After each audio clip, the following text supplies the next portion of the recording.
Welcome back. Before the break, we asked you a question about the strongest wind that was measured earlier this year in Wichita. It happened the morning of June 17th at 4:22.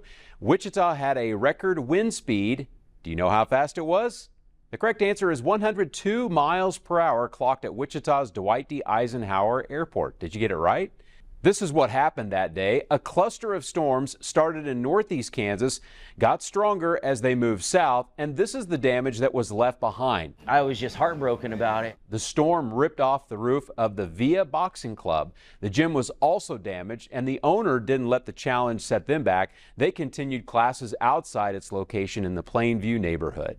It's very humbling. You know, we're teaching these kids more than just boxing. You know, we're teaching them a lot of, life skills, life lessons, just a different way to fight. You know, we pray over them. We show them what that looks like. We show them, hey, life isn't easy.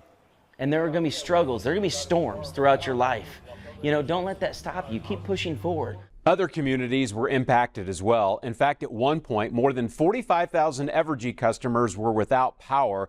The storm was to blame for a gas leak in McPherson, and the Crestview Country Club closed for part of the day, and it had to push back events that were surrounding the Wichita Open.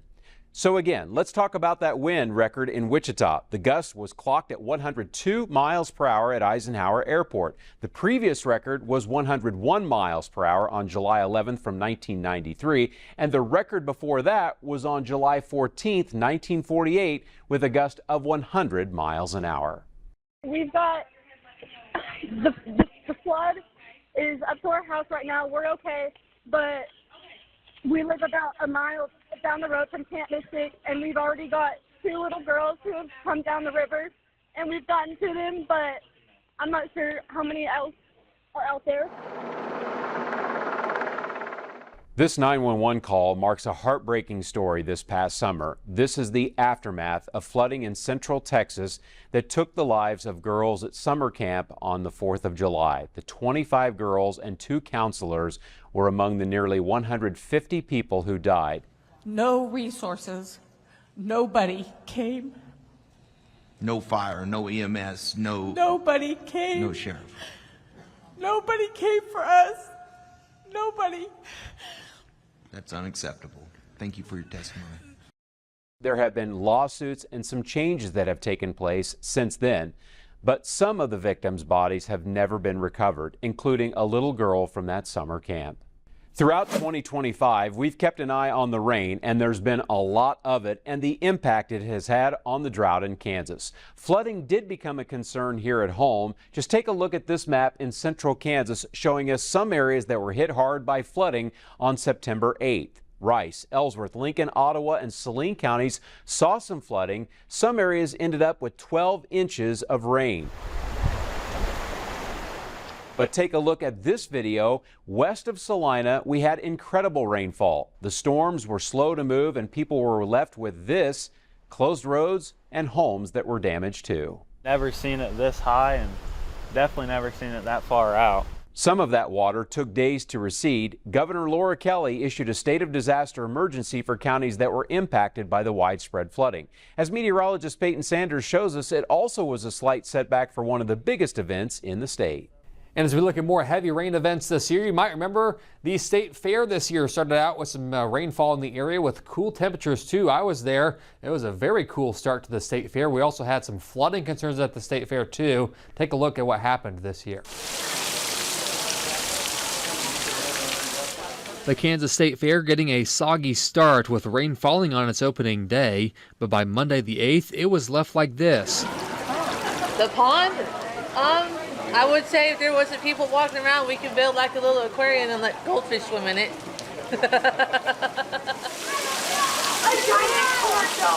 Rain fell for hours, leaving behind puddles and forced major changes. The fair canceled events and closed things off. I'm seeing a lot more prepared than I have in years past, but I've still seen some just in t-shirts and shorts, and they're brave or stupid. I'm not sure which. It didn't stop people from literally soaking up Dollar Day, but they were definitely soaked as they navigated the property in Hutchinson. Many people we spoke with tried to make the most of it. It's worth waiting for it. It'd been nice to park there, but there's a big old mud mess over there, so. I guess it's better than getting stuck. Yeah, Yes. yeah, just be patient. We got all day.